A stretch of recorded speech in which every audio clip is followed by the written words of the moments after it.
All right, welcome everyone. You're in Structured Flexibility, the case for Agilefall in public sector projects.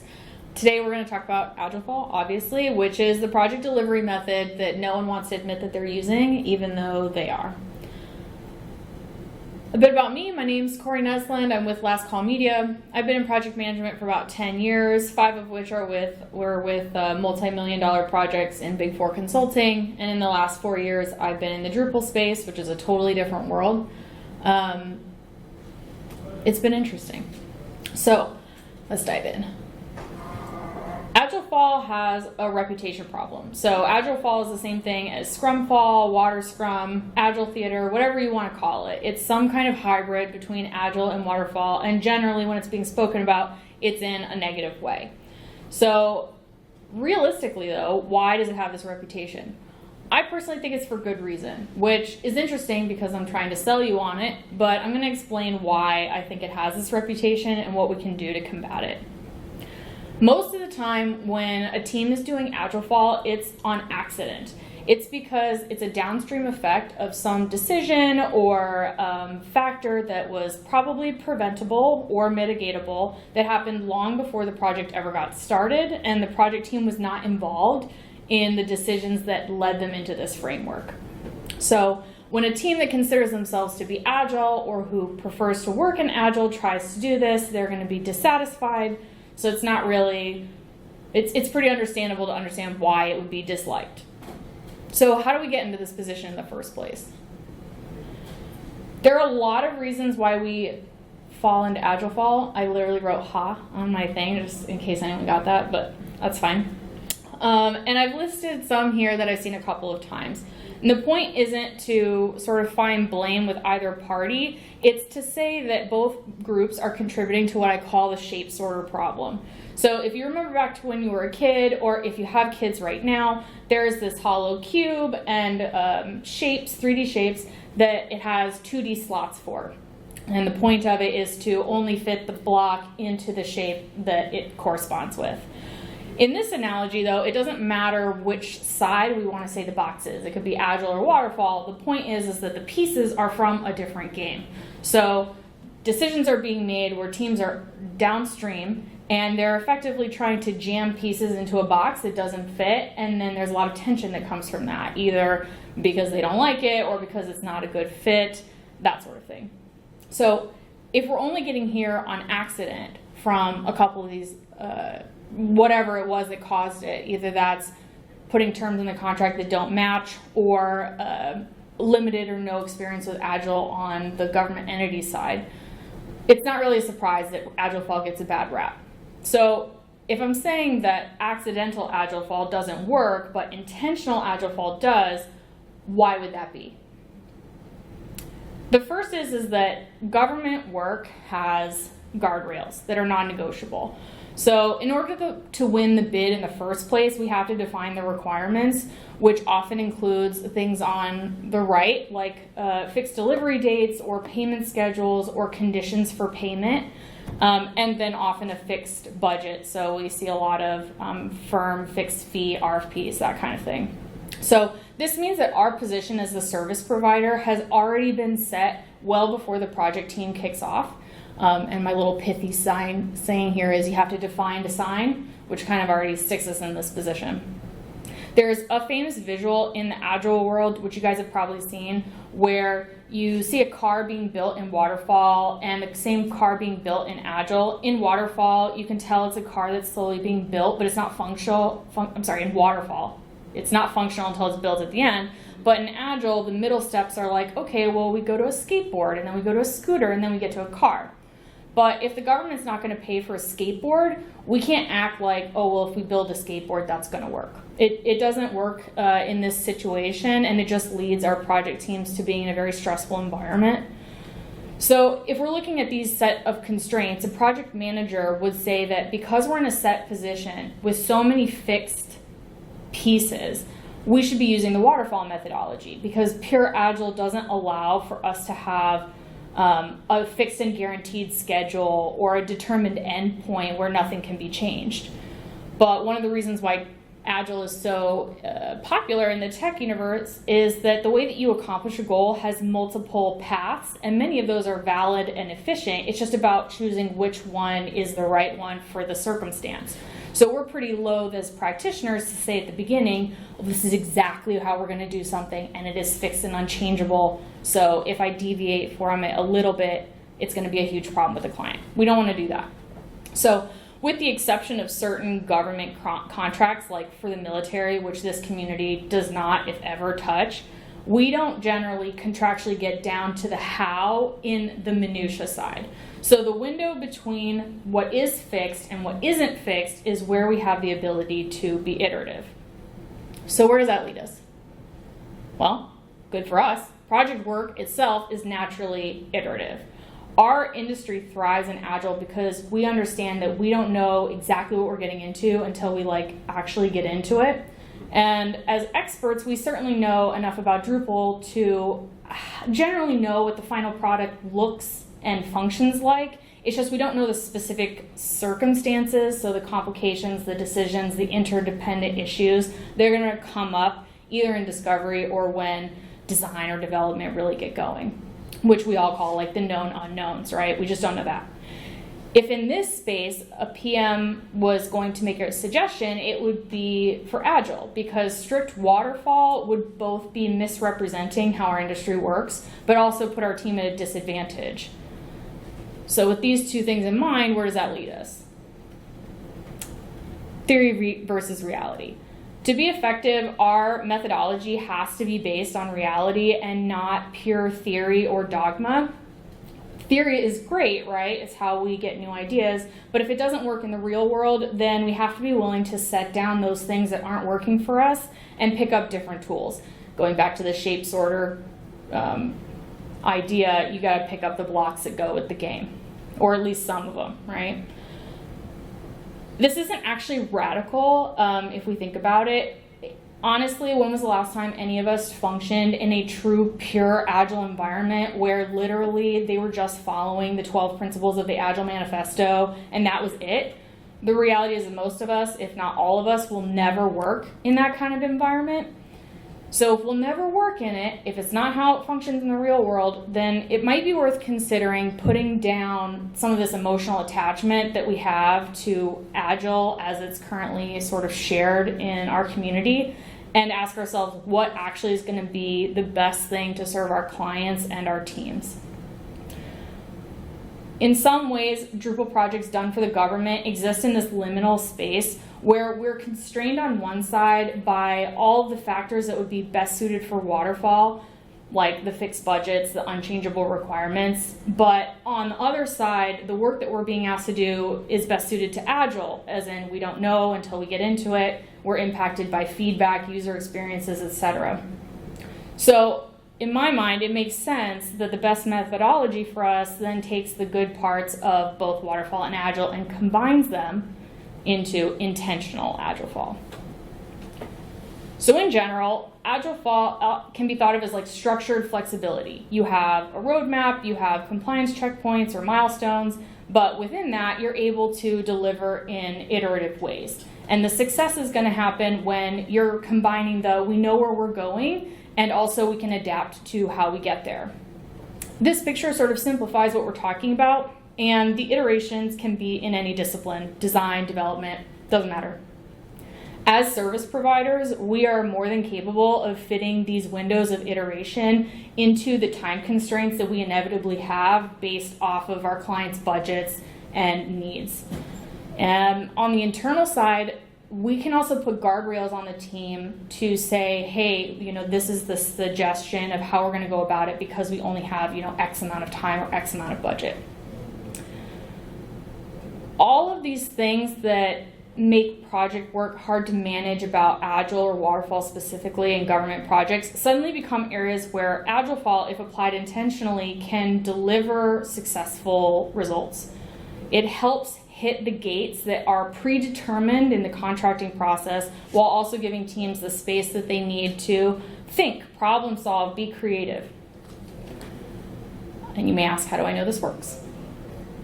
Well, first, because a lot of us are already doing it, but calling it something else, Whether or not folks are actually landing it successfully is a variable, but we're still functionally doing Agilefall. You can tell if someone's like, yeah, we do modified Agile or something, but then the Scrum is like prescriptive or whatever, and like if you don't have the exact update that you're supposed to have 5 days ago, you're in trouble. Like, that's already not Agile.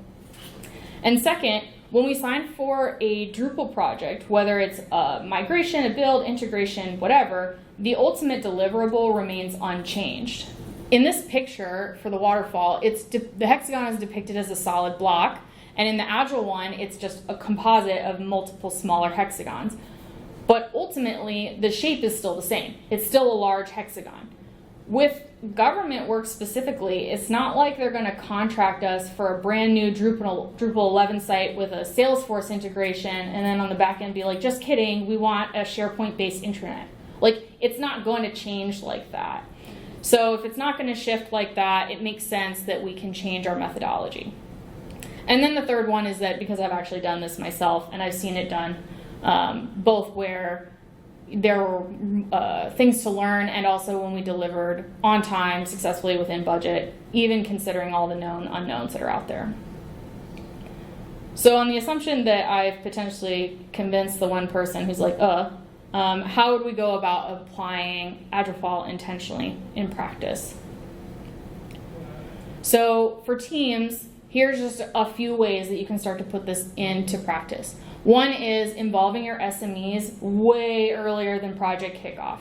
So most of us work for agencies where we're not 2,000 people, we're relatively small, which means the crossover between the SME who's going to be on the project and the SMEs who are tapped to provide, past performance work for RFPs is fairly small. We can always go to your project management discipline, your design or development discipline, and say, hey, now that we're closer to winning the bid, take a look at what the client is proposing, take a look at what we want to say, does this match, or do you have any suggestions on how we could smooth out some of the inevitable wrinkles that come once we actually kick off? Another one is to align on the whys. If you're talking to a team that practices Agile and now you're saying, hey, we need you to practice in some ways some elements of Waterfall, talk about why you're doing it. Don't just be prescriptive, like, I don't care, that's how it's happened, this is what we got to do. Talk about the why. Make sure everyone understands, has the opportunity to ask questions, that sort of thing. The next one, probably pretty standard for most of us, document our working agreements and practices. This is particularly important if your standard way of practice is Agile and you need to switch to Waterfall, which is what we see more often than not, right? If you're asking your team to change, you need to explicitly define what you need them to do that's different and why that is. The next one is to put guardrails in place. This one I kind of think of as like an example. We're notoriously bad at estimating, right? So when we try and talk about, hey, how big is a project going to be, or how exactly do you think we might get there, even if it's just a baseline conversation.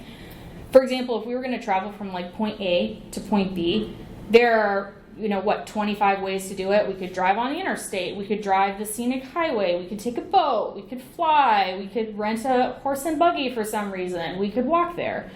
If the client needs us there tomorrow, then when we're having this conversation, we're already going to cut out walking, biking, horse and buggy, taking a scenic route, or the beautiful scenic, riverboat cruise, okay? So when we're getting to this point, it's actually not that hard to say, hey, you already have a set of constraints that developers and designers can work with, where it's already narrowed down the possible into relatively few options. I think sometimes we get a little bit scared about that, about putting in guardrails, about defining like, hey, we can't take the best, most prettiest, solution in this case. We need something that's fast and efficient, or we need something that's fast and doesn't cost as much to spin up, even though it's missing 20% of the functionality you would like. It's kind of a tough spot to be in. And then the last one is to add buffer. Again, we're often terrible at estimating things. It is worth saying, hey, whatever you think it is, put 15% on that. Not because each individual item is going to always be 15% more. It's more that when that inevitably hits, you've already put in enough padding for your team to absorb some of it. just raise of hands, who's been on a project where nothing bad happened, there were no complications, nothing changed, and it was exactly what you thought it was going to be when you started? No. Okay, great. So if we put buffer in, what we're really doing is we're giving our teams breathing room while also setting expectations with the client that, like, it's going to cost more than we probably thought at the baseline. That's just how it is. So what about the clients? For clients, communication is a deliverable, straight up. The more you can communicate, the more transparent it is, the more frequent it is, the higher quality it is, the happier your clients are going to be. So in this case, my first suggestion would be to provide a visual roadmap rather than a written one. There's a variety of ways to do this, from like the Jira roadmap feature or building it out in Miro. I am going to show an example that I think works particularly well. The next one is to use the right language. So this is particularly true for clients that don't have a lot of experience with Agile. If you're able to use the terms correctly, consistently, and always kind of remind them how the term, like what the term means and exactly how it's being applied, that's building up knowledge with them and practice with you on, like, how do I communicate these things out to someone who's less familiar. The third one is to keep uncertainty top of mind. So there's something called the cone of uncertainty. Probably multiple of you have seen that. If you are able to visualize that with them, discuss it, if you know where you are in the cone, it's a lot easier to talk about things that come up when they're disruptive. It's a lot easier to say, how does this affect the plan, or how does it not affect the plan, if you keep that in mind. I would also say be super proactive with risk management. If in discovery you know there are 4 things that are probably going to be a problem, but you don't know how they're going to be a problem, you should be telling the client that there's probably that there are potential risks at the end of discovery. You should not be waiting until you hit development and now it's become an actual thing. The further advance notice you can give to the client, the easier it is to look at the total pool of work that they'd like to do and say, hey, remember, until we pick this one thing up, we don't know how much extra space we have. I'm thinking of things like programmatic migrations of tons of content with a bunch of different types. That is notorious for getting much bigger than you initially believe it to be. Another one would be updating PHP, also a notorious problem. Like, it just is. So if you know that in advance, tell your clients about it, plan for it. And then the last one is to view your stakeholders as partners, not people who are giving you orders. Yes, they're writing the check. Yes, we're doing work for them. But the reason why they're paying us is because we're experts in what we do. There is literally no reason, no earthly reason for you to hold that information to yourself when it is in their best interest. So bring them along, like, use the visual tools, use all of the things that you're doing to really keep them abreast of what's happening so that they are not surprised later, right? We're also trying to mitigate the possibility that at sprint 8, they're like, oh, this is not where I thought we were going to be. This is not where the roadmap said. If they're aware of everything that's happening as you're going through, that there won't be like the sticker shock when that stuff happens. All right, so here is an actual redacted example of a visual roadmap that I would highly recommend you use. It is much smaller than what we would normally be talking about in a government contract, so this is just an example. But you can see there's the client name, the sprint, the estimated dates, what phase we're in, and then a bunch of key information. I use this in almost every single client-facing status conversation that we have because it's a lot more effective to say, hey, remember, here is where we are. Here's what's coming up in the next sprint. And what I think this one is really cool about, I can't move away from the mic, is keeping the cone of uncertainty at the bottom, right? So it's got a little caveat there. So it's telling the client what they're looking at, but we've got a we are here thing, which I think also helps them understand, yeah, it's a lot harder for me to tell you what's happening in 4 sprints because you haven't even told me what you want me to prioritize for the next one of design, let alone development. When they have this in front of them, it's so much easier, and they're always like, oh yeah, okay, I get that. And then when you say, hey, we're in development, we started with the things that had the highest risk profile. So your PHP upgrade, your programmatic migration, whatever it is, and it's become a problem. You're further down on the cone. It's actually moved a bit, right, at that point, because you're much closer. But you can more easily tell them, hey, this is how it's impacted the roadmap, and here's all this other stuff that's already happened that's not affected, so don't worry about it. On the back end, I would say I use this in tandem with a budgeting tool where I know at the end of every week exactly how much of the client's budget's been used. So in that example of the programmatic migration has gone wrong and I really need to bring another developer in for 20 hours, I can look at the budget and say, hey, we actually didn't need as much for design as we thought. I'm going to reallocate that money over to development. And when the client says, oh my gosh, what are we going to do? They don't have to panic because I'm going to say, don't worry about it. We have David coming in and he's going to handle this and it's totally fine. There's no impact to your budget. You're okay. Having both of these hand in hand really, in my experience, turns down the stress level of a client.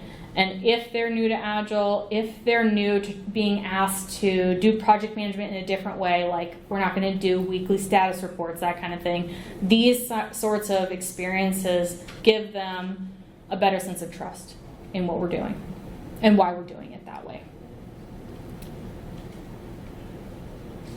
So here's a couple final thoughts and tips for you. The first one is iterate. We're Agile, right? Even if you're doing Agilefall for a client, every single time you do it, you can iterate on what you guys did. Maybe a certain meeting cadence didn't work.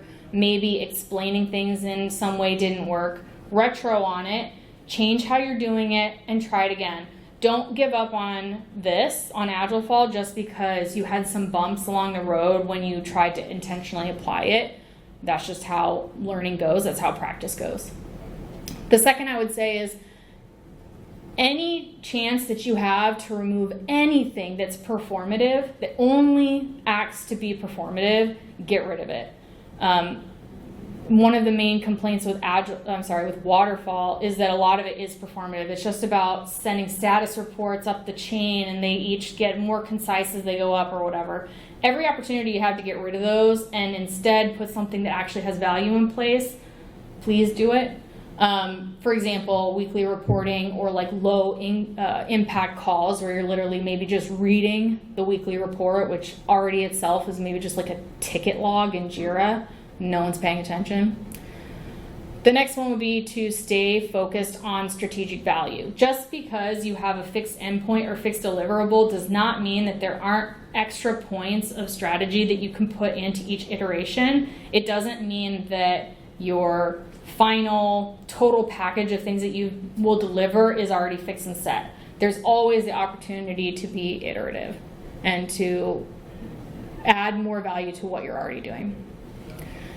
The next one is to learn how to say no. This one is hard for everybody. I would say that learning to say no means knowing that saying no doesn't often include the word no.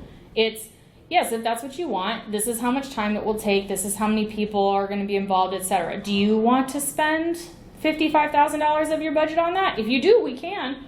But generally, when you are framing it as a here's the cost, here's the benefit, here's what we're going to have to take out, people will self-select out of no. There's many ways to learn how to say this, but if you're not ever pushing back on your clients, if you're not ever saying like this is not the best way to go forward, again, you're doing both them and yourselves a disservice. So even if this is really hard for you, I strongly encourage you practice. You learn.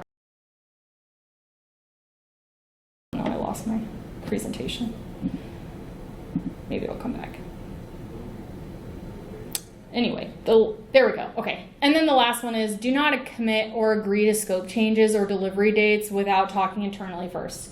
I don't care who you are on the project. I don't care if you're the lead, you're the highest seniority person on the call. Do not accept a scope or date change at that moment without going back to your team first. Every client, government not or otherwise, understands the need to say, I have to check with my team first.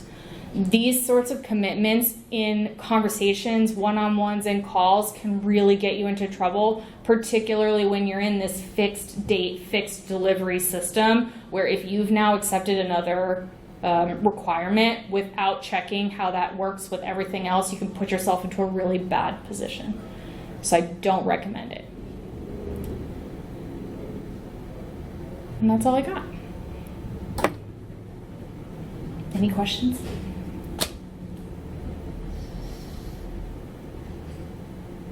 Okay. If you'd like to connect with me, there's my LinkedIn. Thanks, everybody.